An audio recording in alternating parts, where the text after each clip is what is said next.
Long conversation. All right. So my first question for you is simple. Tell me, before we get into the social media aspect, tell me about your background as a pastor and what led you into ministry, and a little bit just about your church.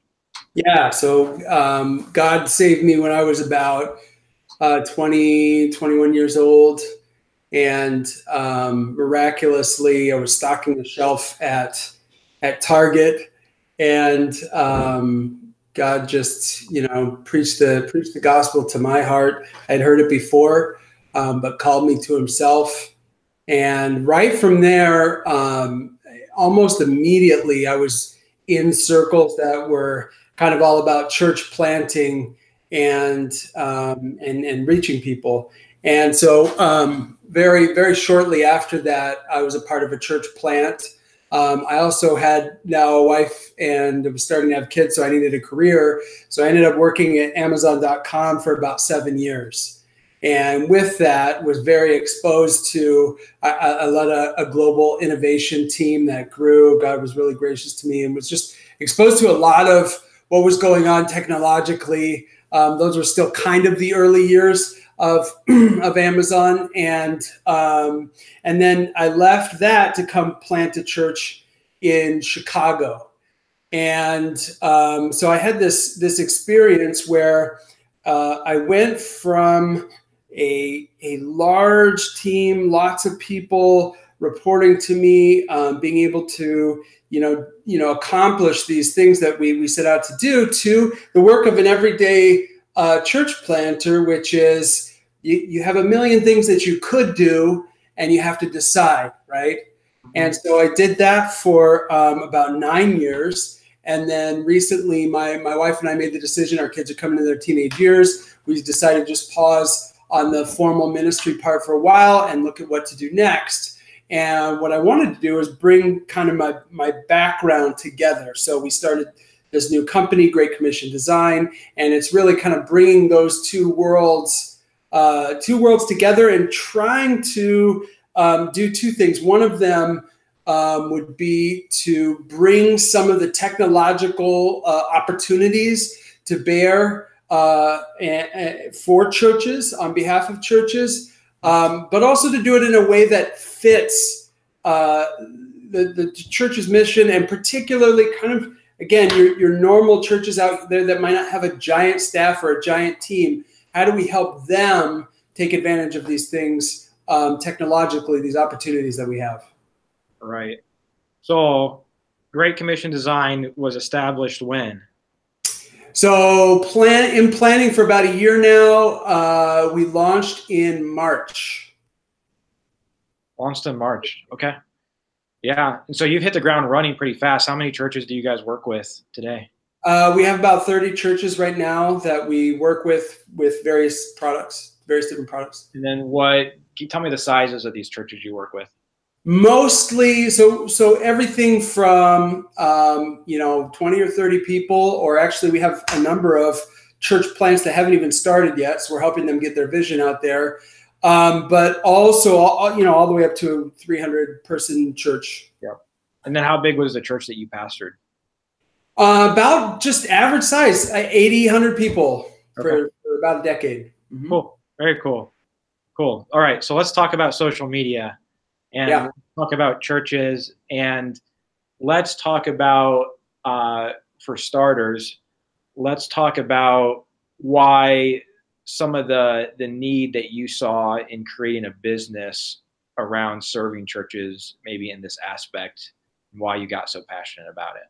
Yeah.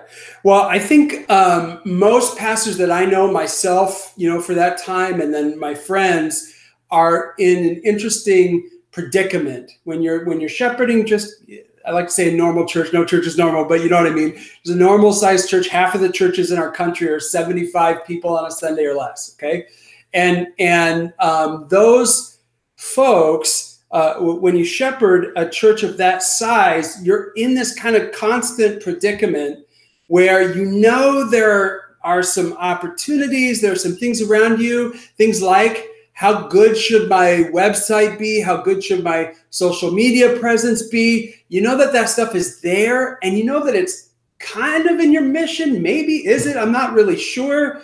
But it feels like, one, you don't have the time. And two, there are things that the scriptures explicitly command that you want to be about, things like prayer and preaching of the word and personal evangelism, praying for the sick and those kinds of things. And so you're kind of constantly maybe feeling a little bad that you're not taking advantage of these opportunities, but at the same time trying to prioritize things that are there. Now, from my perspective, I can see and just have followed this whole time what's happening technologically and those opportunities that are there.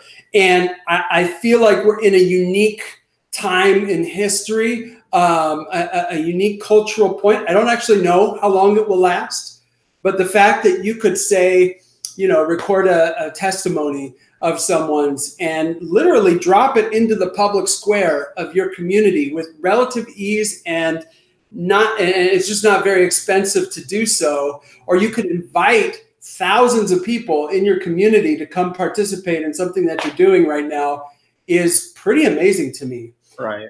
The fact that you could equip people in your church, just speaking of social media, to really share their faith in a way that is non-threatening. Now, of course, none of this replaces personal friendship and evangelism at all. But the fact that you can give your folks a chance to say, hey, I was really blessed by this scripture. I was really blessed by this sermon. Why don't you, listen to it? It's a unique thing, I think, in our time. Right. Yeah, it's definitely unique. So let's have some fun. What are some things that churches do wrong on social media? Well, let me say that. Let me say this first, and I think this may not, this may be a little bit controversial, okay? Okay. If you look at what I would consider to be overall cultural problems that we have with social media, which is, and we were just joking about this before because I was trying to aim my camera in some way that doesn't show that my office is a mess, but the problems being, I'm going to make everything look as though my life is just fantastic and amazing all the time. And I'm going to kind of gloss over, or I'm going to over dramatize everything in my life. So basically bring everything to the extremes. Sometimes I see churches and church leaders doing that. And to be honest, I think some pastors out there are reluctant to even engage in social media because of that, because they don't want to do the picture where it looks like there's 5,000 people worshiping in their church every Sunday when the truth is not that. And so there's like this kind of insecurity, personal insecurity that plays out over social media all the time. And sometimes churches engage in that. And I don't think that we need to. So like with because we just finished it with our website product, we send a photographer out to the church because we think what happens on every Sunday is spectacular. It doesn't need to be 5,000 people. The thing that's happening to one person is amazing. And the scriptures are amazing. The testimonies of people are amazing. And the things that God puts on the hearts of normal, everyday pastors every week to say to their congregations are amazing. So I don't think we need to do any of that, but I do see it out there. Yeah. So one of the things that is hard is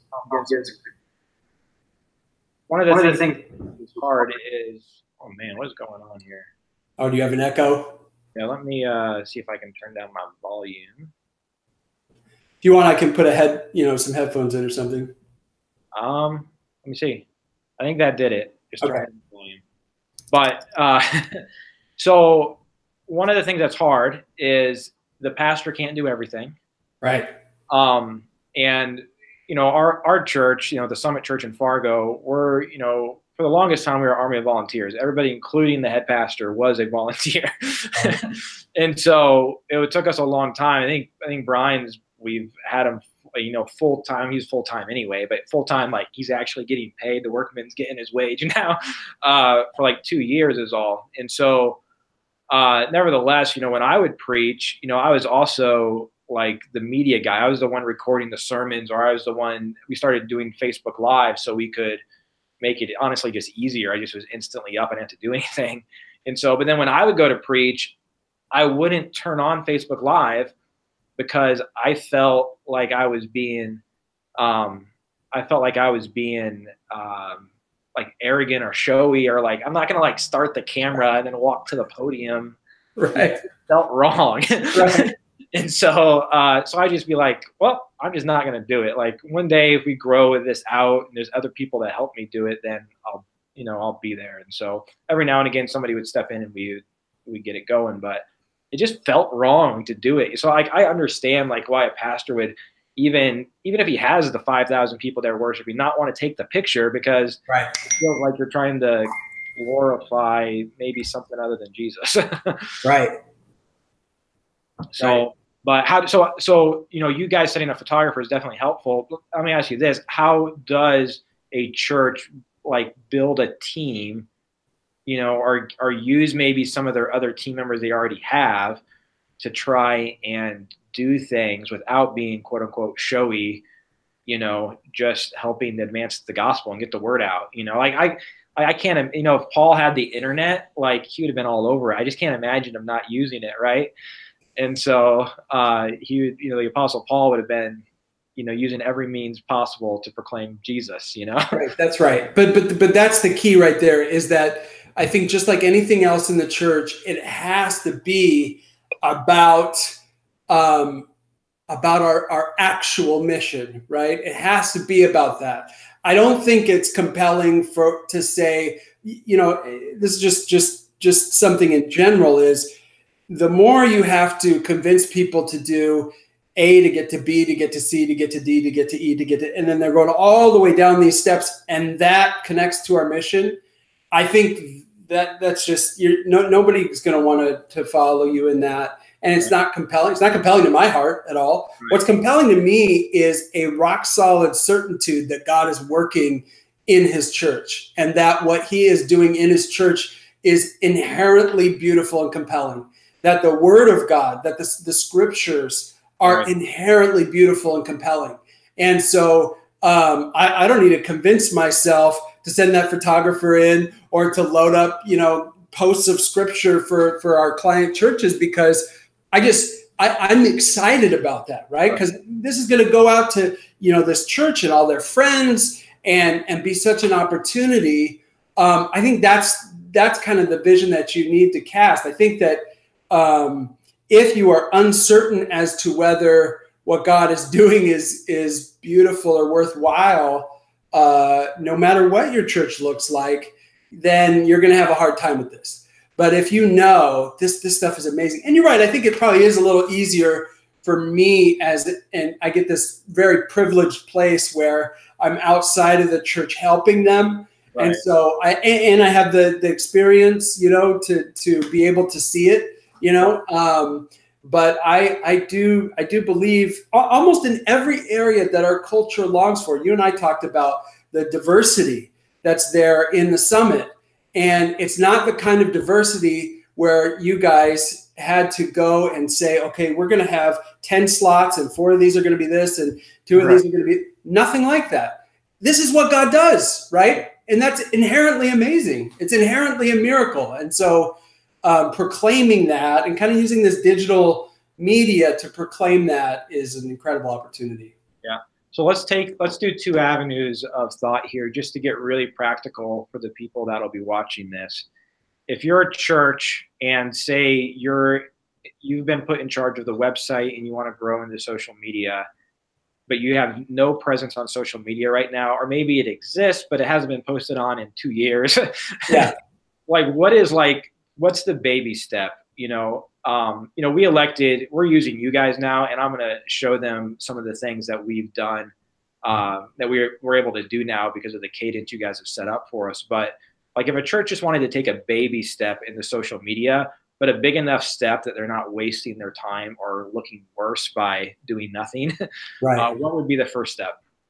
I would just maybe think about what is something that we as a family are already really excited about, and how can we put something out like that once a week? So, you know, maybe that's let's all reflect on this, you know, share some reflections that have come to us over the week about the sermon, or like, you know, one of the things that we do, posting one of the scriptures from the sermon that week, because, you know, the people in the church are going to be thinking about it, meditating on that. They'll been struck in some way and want to share that with their friends, want to interact. But I would probably pick something that you could easily do weekly and just be consistent about. And again, all of that is going to be on top of 100 other things that happen in the week.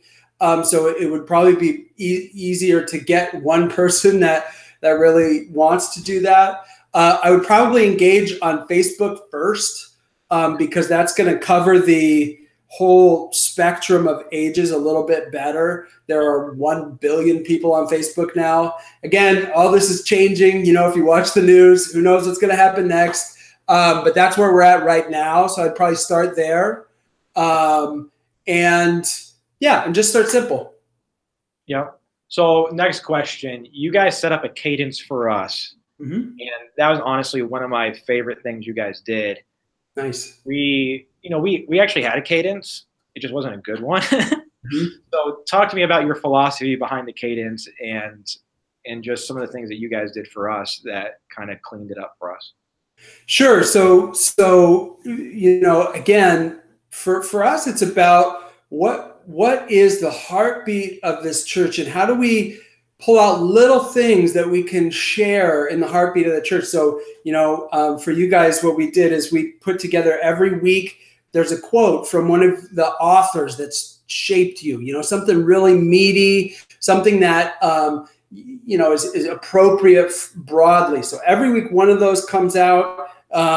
We have the luxury, which most churches probably won't, of being able to do that graphically, you know. Right.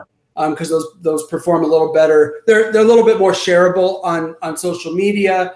But we're showing a scripture from your sermon. You know, we do that on a day. We do a quote on a day.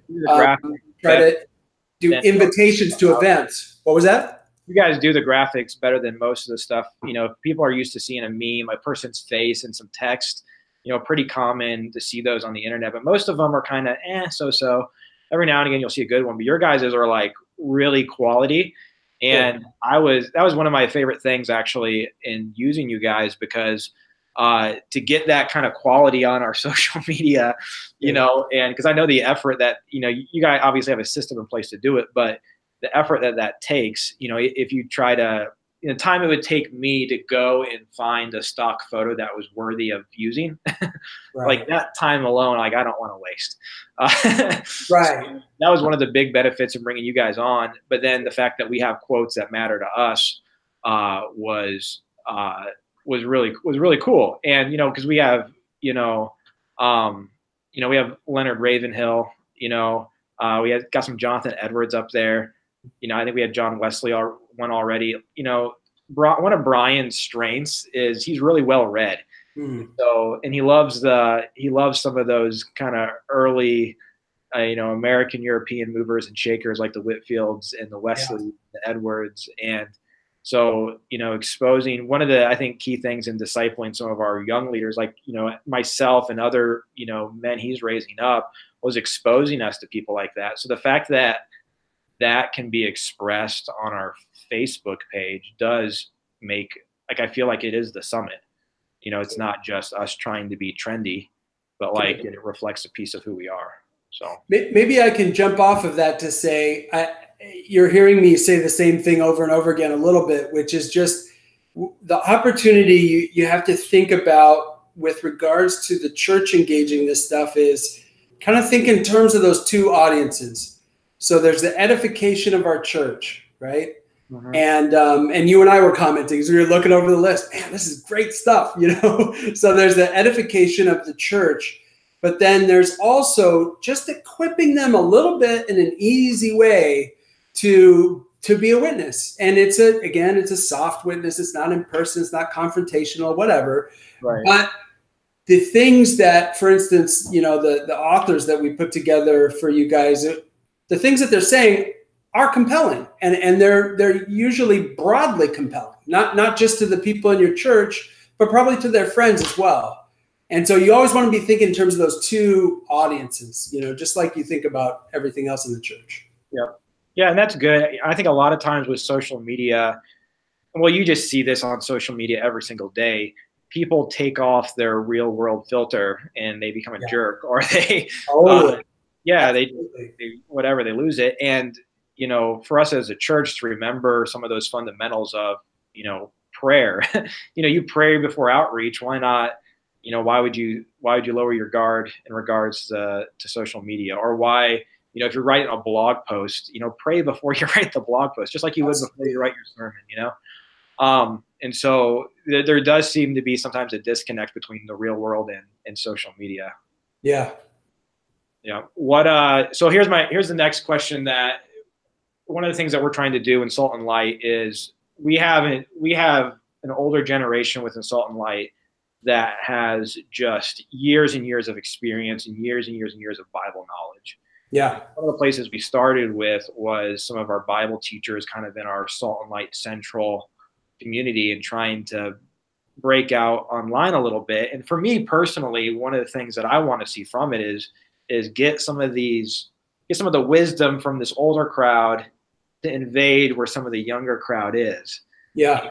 And I actually think I know to some degree they love it, because, you know, I'm only 34, but when I meet with, you know, college students that are 22, you know, and they talk to me and ask me questions, like, you know, I've had them say to me, they're like, it's so good to talk to somebody who's not in college, because I get just completely different answers. And it's like, yeah, I can see why you'd be in a bit of an echo chamber, you know, amongst your peers. But, you know, to bring in, you know, some other people who aren't tech savvy, you know, to try to bridge some of that. Like, I know some of the young people are hungry for it, but then trying to kind of merge those two worlds is a challenge. So if we're going to speak to some of our pastors or some of our Bible teachers in our churches, and just some of our leaders, you know, both men and women that have a lot to offer a younger generation, they're not on social media, you know, maybe they have a Facebook account now, but they've never posted.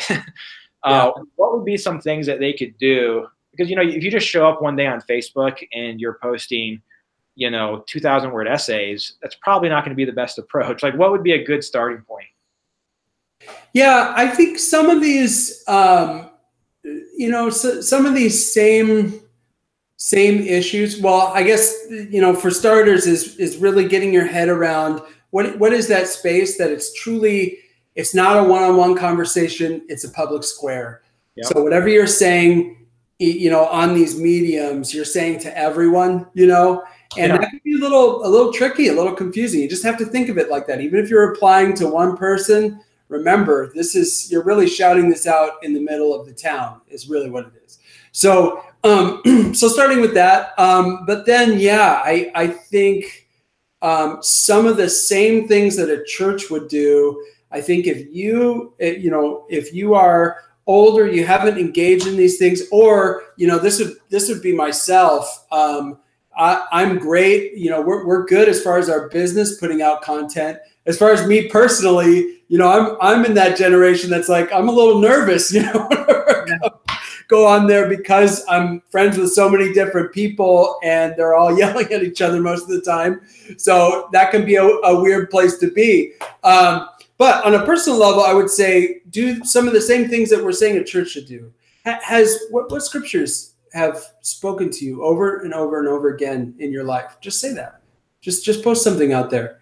You know, what authors or teachers or moments have spoken to you over? It doesn't need to be crazy. It doesn't need to be anything like that. Being a voice of true encouragement, you know, not the, again, not the, I always feel good, my life is so perfect. Not that kind of a person. That's right. What everybody else does, and it's not good. Okay. Yeah. But being a voice of true, wise, weighty encouragement to young Christians is huge. Yeah. Huge. The other thing, honestly, I think older people can give us, wiser people can give us, is that they can be the voice that's not online, the voice that sees someone going off the rails and picks up the phone. That's true. Yeah. Some people really do need that. And sometimes, you know, when you're younger, you're just unaware. Again, you think that it's a good thing to yell some things that are really, I don't know, pretty abrasive in that sphere. A lot of times it's not good. Sometimes it's fine, right? Sometimes it's fine. Sometimes it's fine to be confrontational, political, whatever, right? But I think you know, if you, particularly people who have been in pastoral ministry for a long time, you can kind of sniff out when, you know, when someone is just a young man or a young woman and they need to stop it. You know, they need to just stop and care for the person rather than the argument. Yeah. Yeah, that's good. You know, it is interesting. You know, we have a young lady who we're kind of her home away from home. We met her in Toccoa, Georgia, when we were down there when we were in college, and she was like, you know, 9 or something like that. But she lived with us for a year last year. She's in college and stuff now. But it amazes me the level of content that she will post on social media, but will not talk to us about. Right, right. It's wild. And so it's like, sometimes I find out more by looking at her posts, and sometimes I'm reading between the lines, you know, Yes. But like, sometimes I figure out more doing that than I do talking to her, because she'll bottle up. Yeah. Yeah. So. And it is a very strange time, I think, particularly for people of a younger generation, because they live in a world of extremes.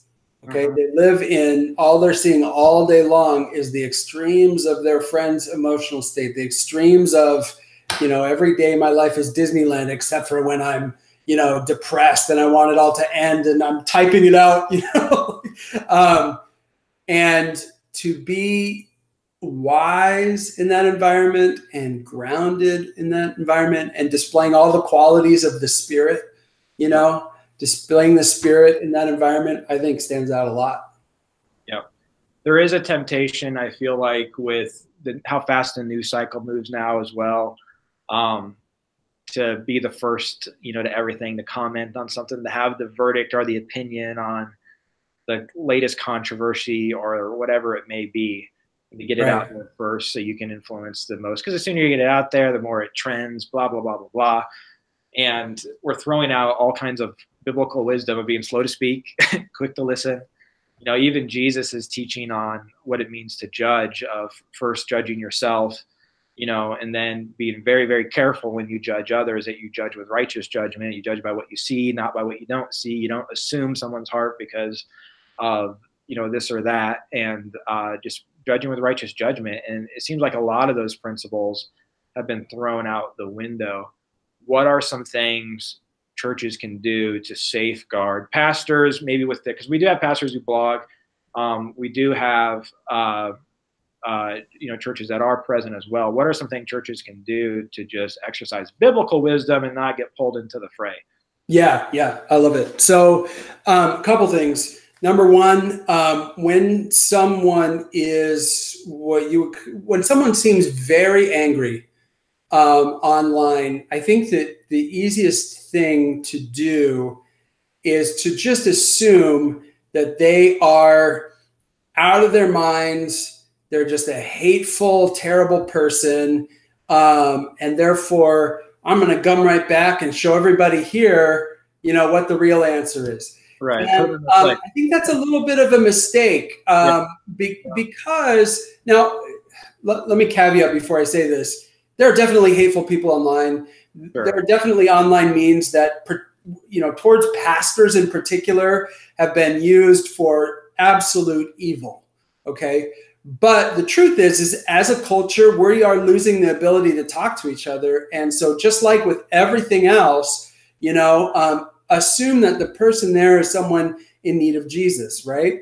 And so one of the things you can do is, if you get that really, you know, hot comment that's just so angry, just private message them, you know? And if you come back and you're just like, hey, I'm really sorry, we don't mean to offend, you know, tell me a bit about yourself. Let me try to, but just take it out of that public arena and really try to talk to them. I think you'll find that many, many times, number one, the decibel level of the conversation will go like this, because all of a sudden they're talking to a real person and you're talking to a real person.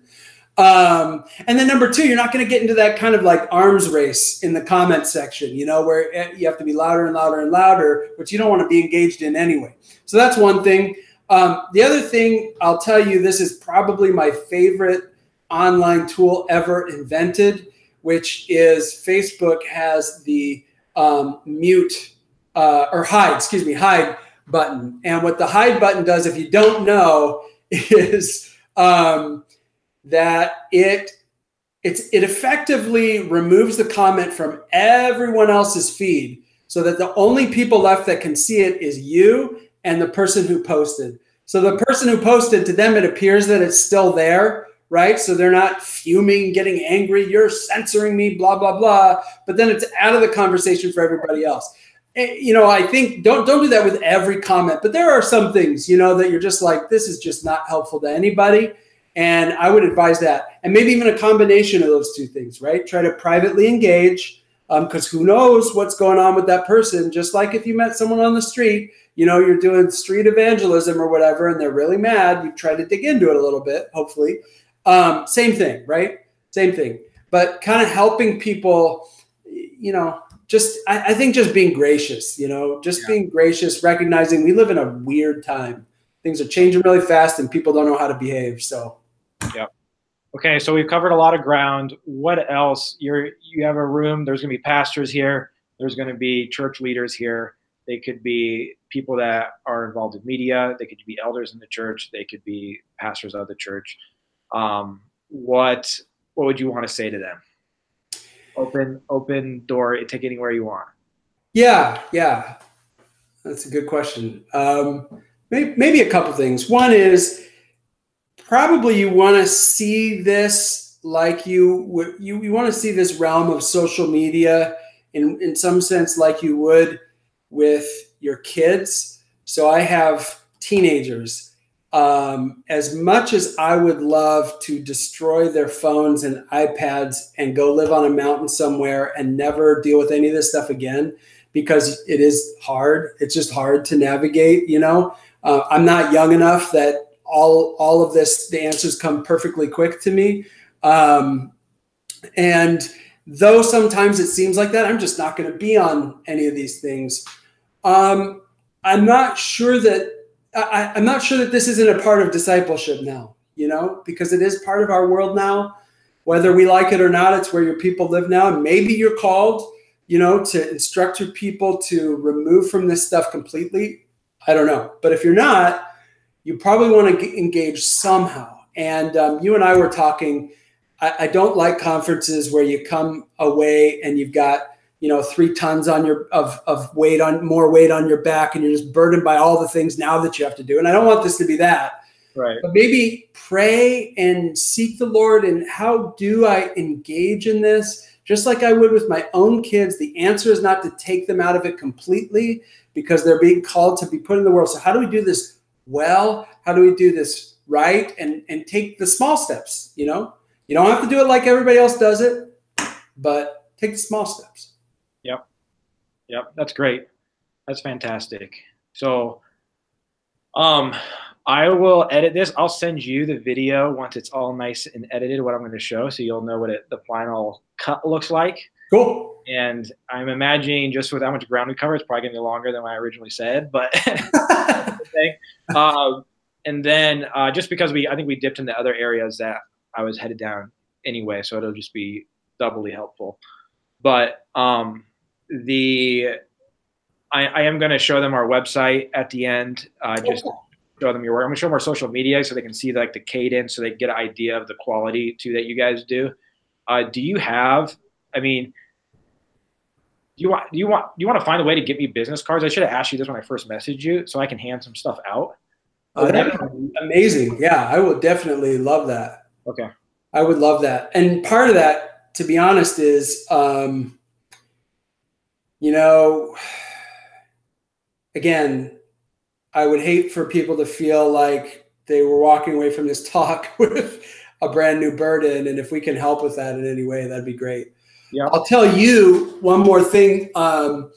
We just launched for smaller churches. It's been a kind of a dream of mine forever. I don't remember if I told you this, but we just launched a $25 a month version of our website product.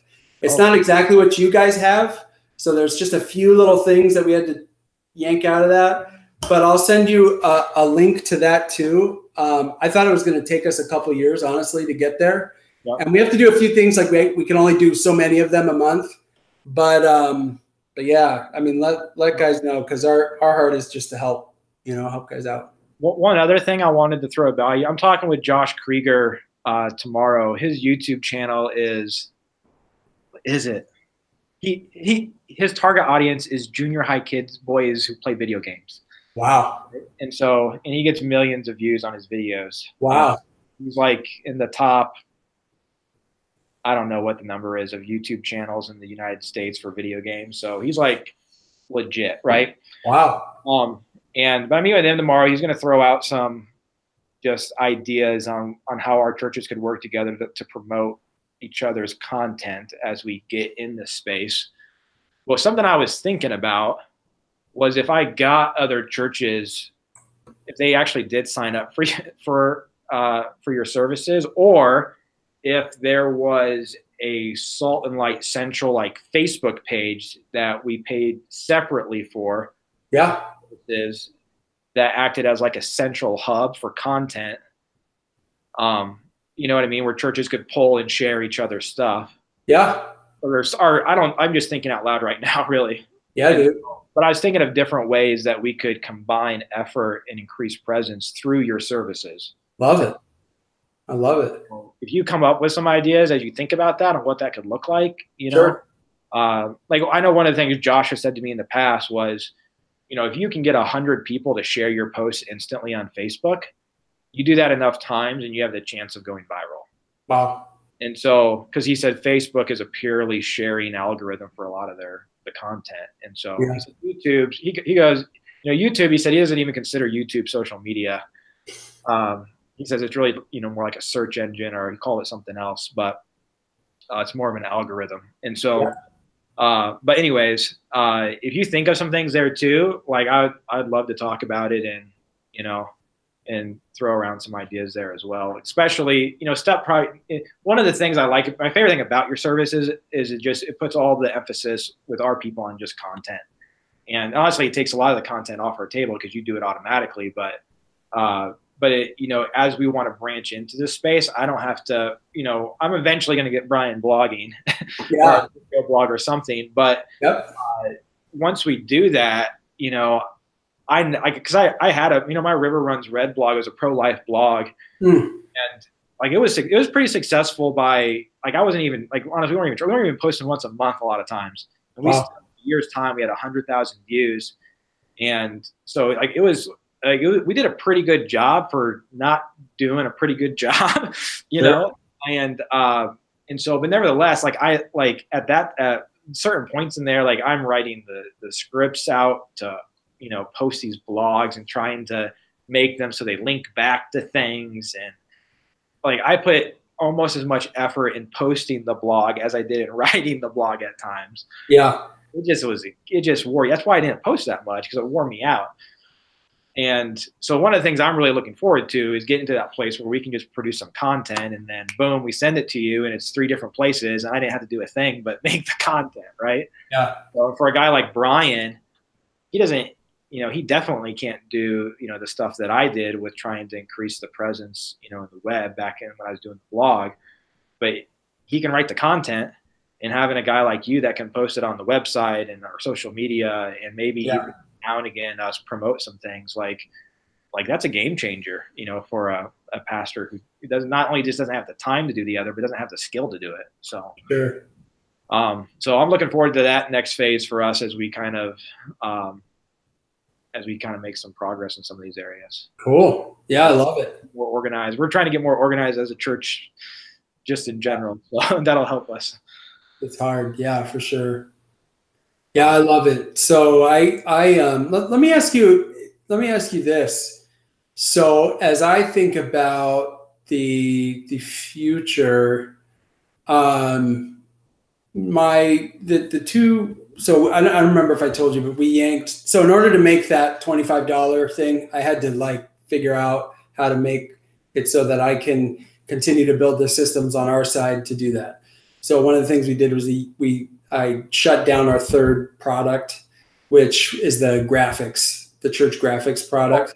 Oh, okay.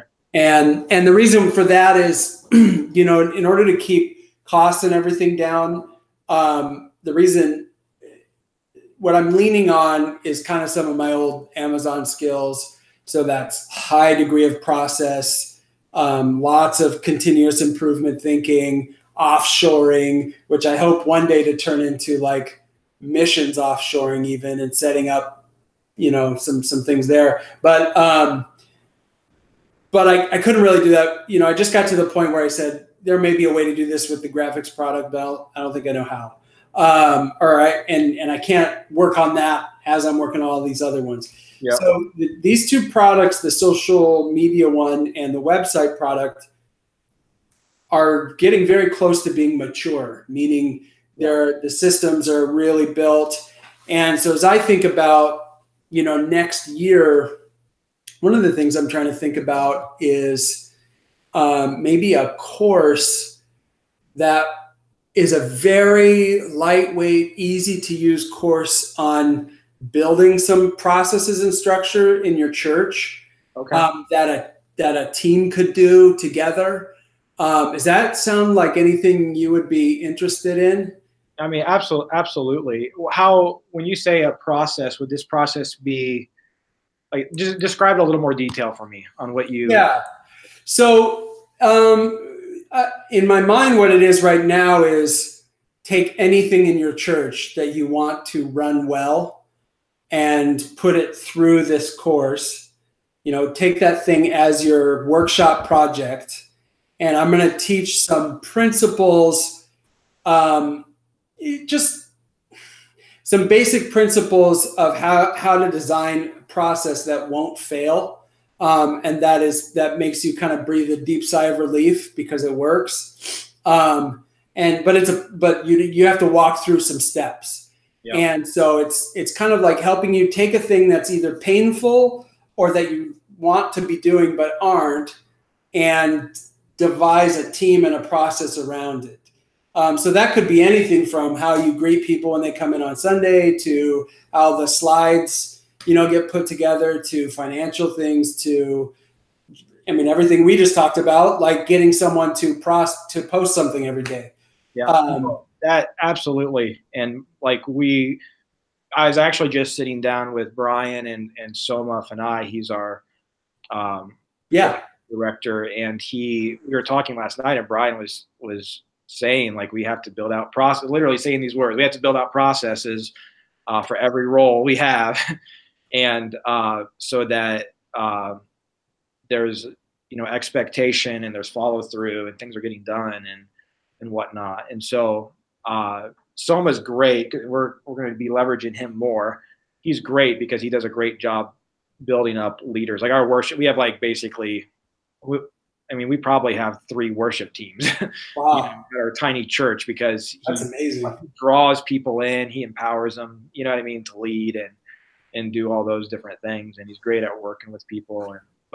So we're actually trying to do that. So, I'd definitely be interested. Let me ask you another question. Because my brother is like he's like a programmer, engineer extraordinaire. Nice. He never went to college. He always did his own thing. But he's written the code for backends for financial institutions. He's done work for National Geographic. He's done work for the government. He's done all kinds of crazy stuff. And, he basically owns his own company. Right now, a startup is paying him, I think, salary / making him partial owner of a new product they're trying to do. But he charges places like $150 an hour just to, do consultations. Yeah. And so he really knows his stuff. And I've talked to him in the past because there's a lot of products out there. There's more and more coming.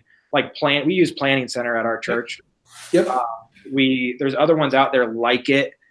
And a lot of them do an okay job in some areas, but like all of them just kind of stink too in some ways. Hey, you know what it is?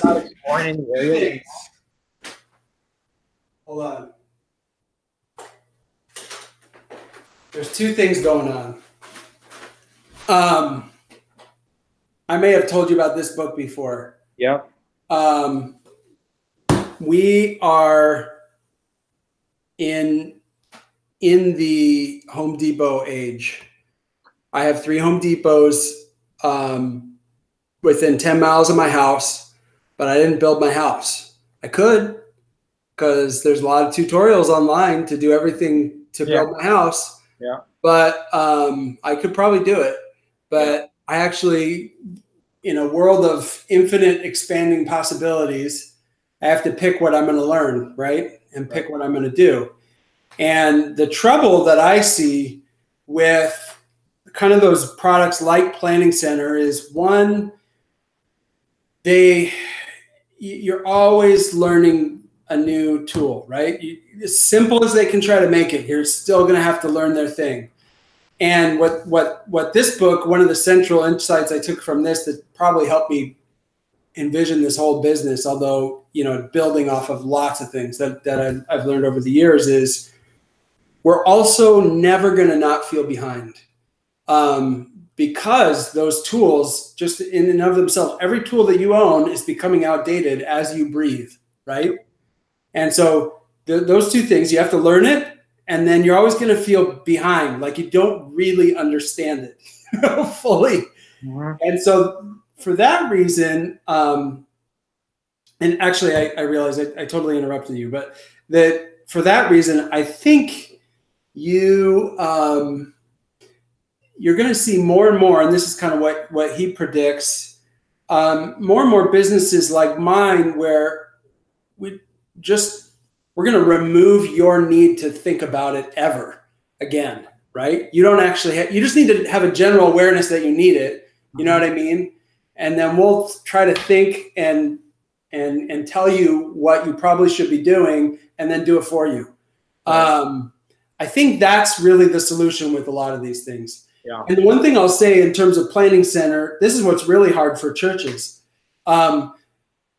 It's not just like don't use this. I see the live thing still on, but just delete this.